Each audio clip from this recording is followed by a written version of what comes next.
जी student, आज हम लोग फंजाई के अंदर नेक्स्ट लेक्चर की तरफ जा रहे हैं और वो है न्यूट्रिशन इन फंजाई। फंजाई खुराक अपनी किस तरह से हासिल करते हैं। देखिए बेटा, हमने फर्स्ट चैप्टर के अंदर पढ़ा था जहाँ पे हमने लिविंग ऑर्गेनिज्म की कैरेक्टरिस्टिक्स देखी थी। उसके अंदर एक ये कैरेक्टरिस्टिक्स थी कि लिविंग ऑर्गेनिज्म को जिंदा रहने के लिए खुराक की ज़रूरत है।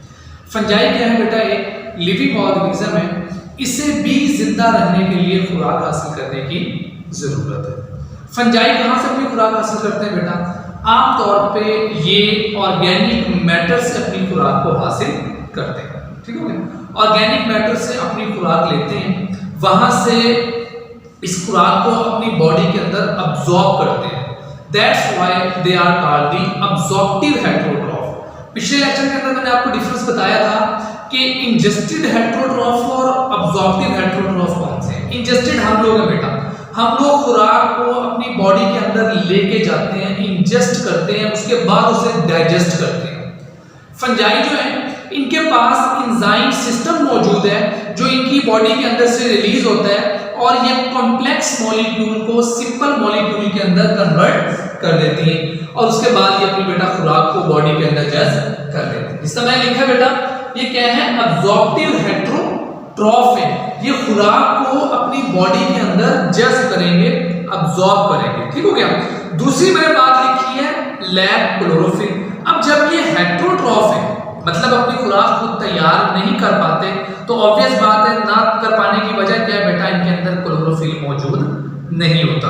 क्लोरोफिल जो पाया जाता है बेटा, वो पाया जाता है प्लांट्स के अंदर। ठीक हो गया। इसी तरह से बैक्टीरिया के अंदर भी जैसे बैक्टीरिया क्लोरोफिल का नाम दिया जाता है, यानी कि वो अपनी खुराक खुद तैयार करने की सलाहियत रखते हैं। उसके बाद फूड कहाँ से लेते हैं बेटा? अपनी ऑर्गेनिक मैटर से। इस तरह आपको पहले बताया बेटा, और इनके पास एंजाइम सिस्टम मौजूद है। कॉम्प्लेक्स मॉलिक्यूल्स को वो एंजाइम तोड़ देते हैं। कौन से मॉलिक्यूल्स को तोड़ते हैं, किस तरह से तोड़ते हैं, ये हम आगे जाकर देखेंगे। आप लोगों को याद हो पिछले लेक्चर में जिस वक्त इंट्रोडक्शन दिया था, मैंने कहा था kingdom fungi also known as recycler. इन्हें क्या नाम दिया जाता है बेटा? रिसाइक्लर्स का नाम दिया जाता है, क्योंकि ये मॉलिक्यूल को रिसाइकिल करते हैं। वो मॉलिक्यूल कौन कौन से बेटा? वो कार्बन, हाइड्रोजन, नाइट्रोजन, फास्फोरस वगैरह ये लिविंग ऑर्गेनिज्म के अंदर मौजूद होते हैं। ये डिकम्पोज करते हैं, वो जमीन के अंदर अब्सॉर्ब हो जाते हैं और वहां से प्लांट अपने अंदर कोई अब्सॉर्ब कर लेता है, तो वो दोबारा हमारे सिस्टम का हिस्सा बन जाते हैं। अगर हम लोग बेटा इनके अंदर फीडिंग मेथड की बात की जाए, तो फंजाई के अंदर 4 तरह के फीडिंग मेथड हैं। सबसे पहले हमारे पास सैप्रोबिक फंजाई। सैप्रोबिक फंजाई बेटा ये वो फंजाई है जो अपनी खुराक कहां से लेती है बेटा? डेड ऑर्गेनिक मैटर से। सैप्रोब्स कहते हैं बेटा मुर्दा खोर को। तो ये फंजाई कौन सी है? सैप्रोबिक फंजाई है। उसके बाद दूसरी जो है वो है पैरासिटिक। पैरासिटिक फंजाई कौन सी होती है बेटा? जाहिर बात है, अगर ये पैरासाइट है ये तो कोई बीमारी फैला रहा होगा, लिविंग होस्ट के अंदर मौजूद रहता है, उसके साइटोप्लाज्म से अपने लिए खुराक को जज्ब करता है। Next one is the predator. Fungi कुछ ऐसी भी हैं जो शिकार भी करती हैं अपने खुराक को। ठीक है, उसके बारे में हम लोग आगे जाकर देखेंगे कि कौन सी फंजाई है और वो किस तरह से शिकार करती है। The last one is the mutualistic fungi. Fungi बेटा बाहिमी जो बेनिफिशियली रिलेशन है उसके अंदर भी पाई जाती है, जिसके अंदर बेटा फंजाई प्लांट के साथ जुड़ जाती है, फंजाई एल्गी के साथ जुड़ जाती है और दोनों ही जानदार एक दूसरे से फायदा उठाते हैं। ऐसे रिलेशन को नाम दिया जाता है बेटा म्यूचुअलिस्टिक रिलेशन, और ऐसी फंजाई को नाम दिया जाता है mutualistic fungi. Step by step हम फर्दर डिटेल की तरफ आते हैं। सबसे पहले फंजाई मैंने आपको बताया बेटा सैप्रोबिक फंजाई। उसके बाद मैंने क्या लिखा हुआ आगे? डिकम्पोजर्स। इन्हें डिकम्पोजर्स क्यों कहा जाता है? इन्हें डिकम्पोजर इसलिए कहा जाता है बेटा कि ये बड़े मॉलिक्यूल को छोटे मॉलिक्यूल के अंदर तोड़ देती हैं। इनके पास एक्सटेंसिव एंजाइम सिस्टम है, इनके पास अपने एंजाइम मौजूद हैं जो इनकी बॉडी के अंदर पाए जाते हैं। अब वो एंजाइम क्या करते हैं? वो एंजाइम बड़े मॉलिक्यूल को तोड़ देते हैं। ठीक हो गया। बड़े मॉलिक्यूल कौन कौन से हैं? अब देखें एंजाइम किस मॉलिक्यूल को तोड़ता है? ये तोड़ेगा बेटा सेलुलोज को, ये तोड़ेगा बेटा लिग्निन को। अब सेलुलोज और लिग्निन कहां पे है? सेलुलोज और लिग्निन पाई जाती है बेटा प्लांट की सेल वॉल में। ये दोनों चीजें कहां पे मौजूद है? प्लांट की सेल वॉल के अंदर मौजूद है। अब ये जो डिकम्पोजर कौन कौन है? एक फंजाई है और उसके साथ साथ बेटा बैक्टीरिया। अब बैक्टीरिया के पास प्लांट की सेल वॉल के अंदर मौजूद सेलुलोज और लिग्निन को तोड़ने वाले सब्सटेंसेस मौजूद नहीं है। तो ये क्या करती है बेटा? ये एंजाइम रिलीज करती हैं जो सेलुलोज और लिग्निन बैक्टीरिया नहीं तोड़ पाते, वो इन तमाम चीजों को तोड़ देती है और अपने अंदर अब्सॉर्ब कर लेती है। बाकी चीजें जमीन में जज्ब हो जाती हैं, वहां से कॉम्प्लेक्स मॉलिक्यूल क्योंकि टूट चुके हैं, जमीन के अंदर जज्ब हो चुके हैं, तो कोई और प्लांट अगर पास खड़ा होगा तो वो अब्सॉर्ब कर लेगा। इसी तरह से वो दोबारा, जैसे मैंने पहले बताया, सिस्टम का हिस्सा बन जाएंगे। अब अपने आप को ये अटैच किस तरह से करते हैं? इनके पास बेटा अपने आप को अटैच करने के लिए मौजूद है राइजोइड। राइजोइड क्या है बेटा? हाइफी है। ये पिछले लेक्चर के अंदर आपको मैं बता चुका हूं। हाइफी क्या है बेटा? राइजोइड मौजूद होते हैं जो इसे किसी सबस्ट्रेट के साथ, सबस्ट्रेट कहते हैं वो सरफेस जिसके ऊपर फंजाई मौजूद है, उस सरफेस के ऊपर इसे अटैच होने के अंदर मदद देते हैं। तो अपने सिंपल लफ्जों के अंदर बेटा जो सैप्रोबिक फंजाई है वो अपने सबस्ट्रेट के ऊपर किसके जरिए अटैच है? Modified hyphae which is known as rhizoid. Rhizoid के जरिए ये अपने सबस्ट्रेट के ऊपर अटैच है। दूसरी बात है बेटा प्रिंसिपल डिकम्पोजर्स। डिकम्पोजर मैंने क्यों कहा?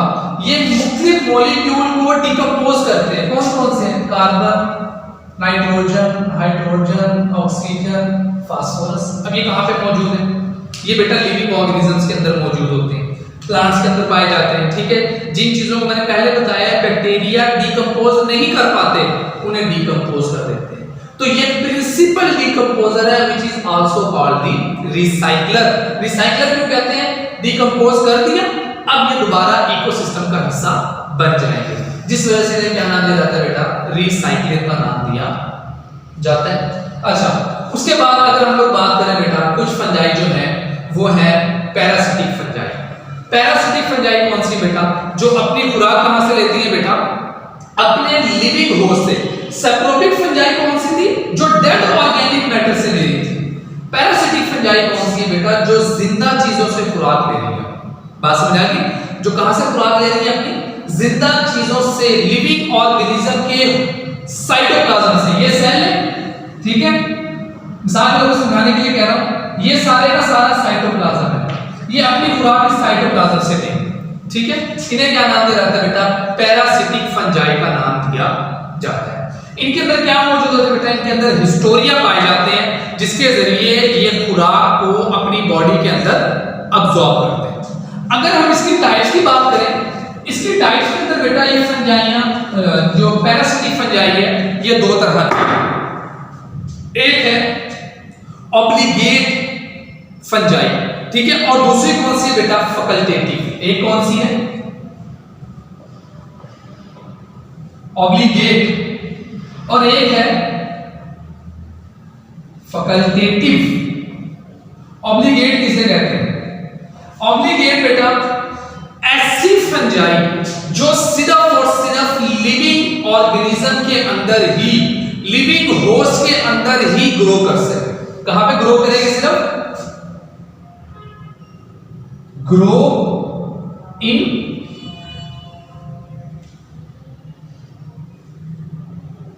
लिविंग ऑर्गेनिजम्स, जिन्हें जो बेटा सिर्फ लिविंग ऑर्गेनिज्म के अंदर ही ग्रो करेगी।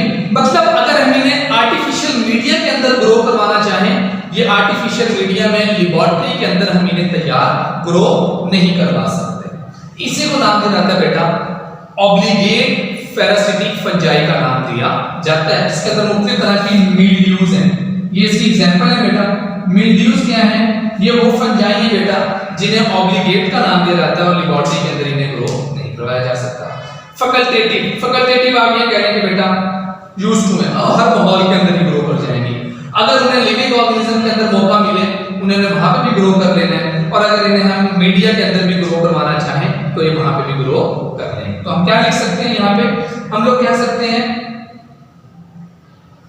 Can grow in living organism as well as culture media, इसके अंदर बेटा कल्चर मीडिया, यानी कि इनको आर्टिफिशियली भी हम लोग ग्रो करवा सकते हैं। ऐसे में क्या नाम दिया जाता है बेटा, फैकल्टेटिव फंजाई का नाम दिया जाता है। ठीक है, दो फंजाइयां होंगी, हमने देख लिया, जो डेड से ले रही है उन्हें हमने सैप्रोबिक का नाम दिया, और जो लिविंग से ले रही है उन्हें हमने क्या नाम दिया बेटा, पैरासिटिक का नाम दिया। पैरासिटिक की डेफिनेशन आप लोगों को दोबारा बता देता हूं।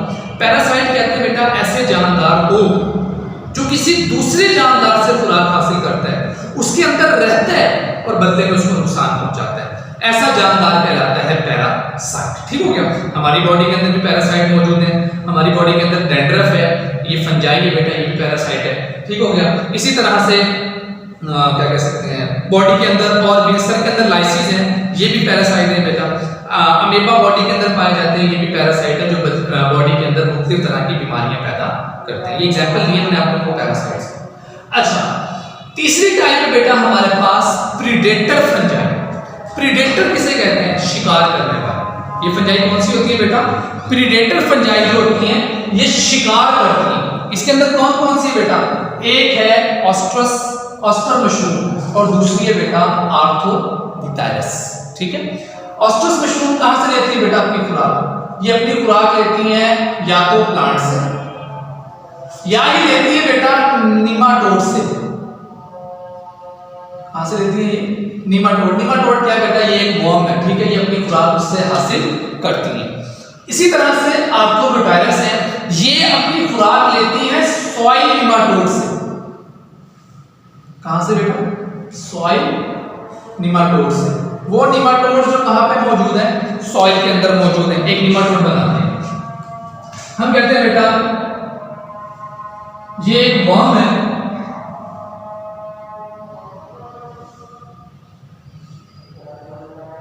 ठीक है, ये हमारे पास एक वर्म है जिसे हमने क्या नाम दिया बेटा, नेमाटोड का नाम दिया। ये क्या करेंगे, ये बेटा उसके इर्द गिर्द कंस्ट्रक्टिंग रिंग बना देंगे। क्या बना देंगे बेटा, उसके इर्द गिर्द कंस्ट्रक्टिंग रिंग बना देंगे। ये जो मैंने ब्लैक से हाईलाइट किया है, ये जो ब्लैक से, ये एक्चुअल में कौन है बेटा, ये फंजाई है। फंजाई ने क्या किया वो बेटा, एक निमाटोड को कवर कर लिया है, उसके अंदर बेटा अपने स्टोरिया को दाखिल करेगी, एंजाइम रिलीज करेगी, और वो जो बेटा विक्टिम है, जो शिकार है, वो क्या हो जाएगा, खत्म हो जाएगा। ऐसी फंजाई कौन सी है बेटा, आर्थ्रोबुटायरस। ठीक है, ये फंजाई कौन सी है बेटा, जो सॉइल निमाटोड से अपनी खुराक हासिल करती है। आखिरी है हमारे पास म्यूचुअलिस्टिक फंजाई। बोर्ड रेस कर ले हम लोग। म्यूचुअलिस्टिक फंजाई कौन सी है बेटा, म्यूचुअल रिलेशन, वर्ड आप लोगों ने सुना होगा, म्यूचुअल अंडरस्टैंडिंग, म्यूचुअल रिलेशन, ऐसा ताल्लुक बेटा जो बेनिफिशियल हो, जिसमें दोनों जानदारों का फायदा हो रहा हो, ऐसे ताल्लुक को क्या नाम दिया जाता है बेटा, म्यूचुअलिस्टिक का नाम दिया जाता है। अब फंजाई के अंदर म्यूचुअलिस्टिक रिलेशन दो तरह की हैं। अगर हम लोग म्यूचुअलिस्टिक रिलेशन की टाइप्स की बात करें बेटा, इसके अंदर एक टाइप का नाम है लाइकन और एक टाइप का नाम है माइकोराइजा। एक कौन सी है हमारे पास, लाइकन है, और दूसरी टाइप कौन सी बेटा हमारे पास, माइकोराइजा। अब लाइकन किसके दरमियान है, अगर तो ताल्लुक बेटा एल्गी और फंजाई के दरमियान है, किसके दरमियान है, एल्गी और फंजाई के दरमियान अगर ताल्लुक है, बाहिमी रिलेशन मौजूद है, ऐसे रिलेशन को नाम दिया जाता है लाइकन से। हमारा कंसंट्रेशन किसके ऊपर है, चैप्टर क्या है हमारा, फंजाई। तो फंजाई किसके साथ जुड़ी हुई है बेटा, एल्गी के साथ। किस तरह से रिलेशनशिप है, क्या फायदा होता है, ये मैं आपको आगे जाकर बताता हूं। दूसरा है हमारे पास बेटा माइकोराइजा। अब माइकोराइजा ताल्लुक किसके दरमियान है, ये है प्लांट्स प्लस फंजाई।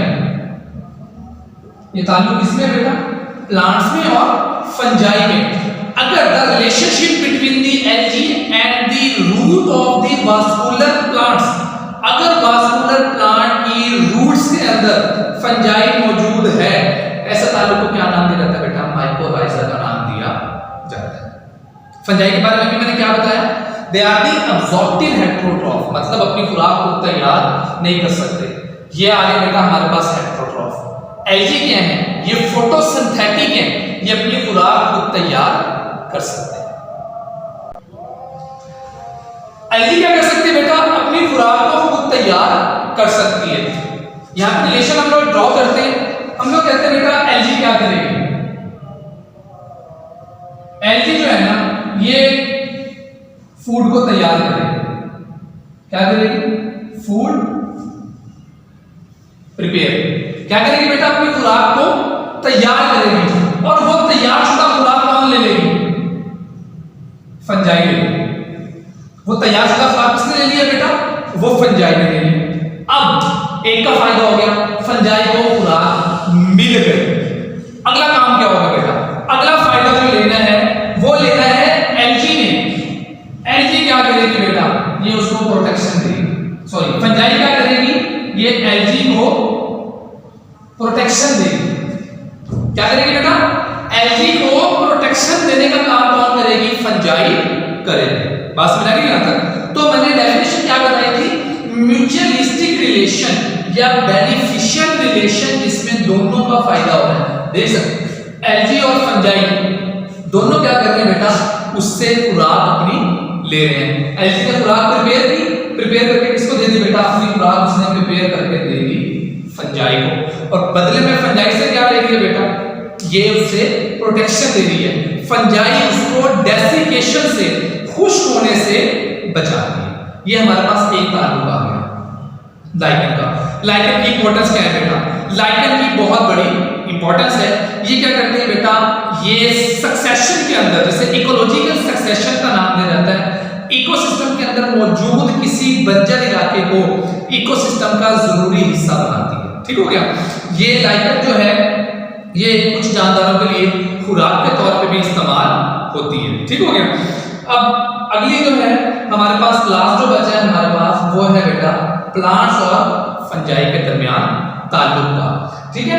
अब फंजाई और प्लांट्स के दरमियान ताल्लुक को हमने क्या नाम दिया, माइकोराइजा का नाम दिया। आप लोगों ने ये तो देख लिया कि इन दोनों का आपस में एक दूसरे के साथ क्या ताल्लुक है, किस तरह से फायदा हो रहा है। फंजाई किस तरह से फायदा ले रही है और एलजी किस तरह से फायदा ले रही है। अगला ताल्लुक आ जाता है बेटा माइकोराइजा का। इसमें देखेंगे प्लांट्स और फंजाई किस तरह से एक दूसरे से ताल्लुक फायदा ले रहे हैं। अब बात वही है, प्लांट क्या है बेटा, फोटोसिंथेटिक, एलजी भी क्या है, फोटोसिंथेटिक। एलजी ने खुराक तैयार करके किसको दी, फंजाई को। प्लांट्स भी यही करेंगे, प्लांट्स बेटा खुराक तैयार करेंगे और खुराक तैयार करके किसको दे देंगे बेटा, आगे को फंजाई को दे देंगे। ठीक है, क्योंकि फंजाई हमने भी बताया बेटा अपनी खुराक को तैयार नहीं कर पाती। बदले में फंजाई क्या करेगी बेटा, फंजाई जो है वो न्यूट्रिएंट को अब्सॉर्ब करेगी। इसको अब्सॉर्ब करेगी, न्यूट्रिएंट को अब्सॉर्ब करेगी और अब्सॉर्ब करके न्यूट्रिएंट अब्सॉर्ब और अब्सॉर्ब करके किसे दे देगी बेटा, वो प्लांट्स को दे देगी। न्यूट्रिएंट अब्सॉर्ब करके किसको दे देगी, प्लांट्स को दे देगी। वो प्लांट अपनी ग्रोथ में इस्तेमाल कर लेगा। डेफिनेशन दोबारा रिपीट कर दूं, म्यूचुअलिस्टिक रिलेशनशिप क्या है बेटा, बेनिफिशियल रिलेशन है। फायदा किसको हुआ है, माइकोराइजा और प्लांट और फंजाई का। प्लांट ने क्या किया, खुराक तैयार करके फंजाई को दी है, क्योंकि फंजाई अपनी खुराक को तैयार नहीं कर पाता, ये फंजाई को फायदा हुआ। बदले में फंजाई ने क्या किया बेटा, खुराक के लिए जितने भी रिक्वायर्ड न्यूट्रिएंट थे जो प्लांट की ग्रोथ के लिए जरूरी थे, वो तमाम के तमाम न्यूट्रिएंट किसको सप्लाई कर दिए बेटा, प्लांट को सप्लाई कर दिए। प्लांट ने अपनी ग्रोथ के अंदर वो इस्तेमाल कर दिया। एक एमसीक्यू है आपकी बुक के अंदर बेटा, तकरीबन जो 95% प्लांट है ना वो लाइकन एसोसिएशन में, कितने परसेंट प्लांट्स, 95% जो प्लांट्स हैं वो माइकोराइजल एसोसिएशन के अंदर मौजूद हैं। और ये ऑब्जर्व किया गया है कि जिन प्लांट के अंदर माइकोराइजल एसोसिएशन मौजूद है उनके अंदर क्या है, ग्रोथ रेट बेटा ज्यादा है, क्योंकि न्यूट्रिएंट की सप्लाई ज्यादा है। जितनी ज्यादा न्यूट्रिएंट की सप्लाई होगी उतनी ही ग्रोथ आगे होगी। माइकोराइजा के दो टाइप हैं, एंडोमाइकोराइजा एंड एक्टोमाइकोराइजा। अगर माइकोराइजा सेल के अंदर पेनिट्रेट कर गए, इसे नाम दिया जाएगा बेटा एंडोमाइकोराइजा। और अगर फंजाई के अंदर बेटा फंजाई सॉरी, अगर फंजाई प्लांट सेल के अंदर पेनिट्रेट कर गई वो है एंडोमाइकोराइजा। एक्टो के अंदर पेनिट्रेट नहीं करती बल्कि रूट सेल के इर्द गिर्द ही मौजूद रहती है, उसे नाम दिया जाता है एक्टोमाइकोराइजा। ठीक है, तो ये आप लोगों का टॉपिक था जिसके अंदर हम लोगों ने बेटा मुकम्मल तौर पे फंजाई का खुराक हासिल करने का तरीका देखा। Thank you, Hafiz.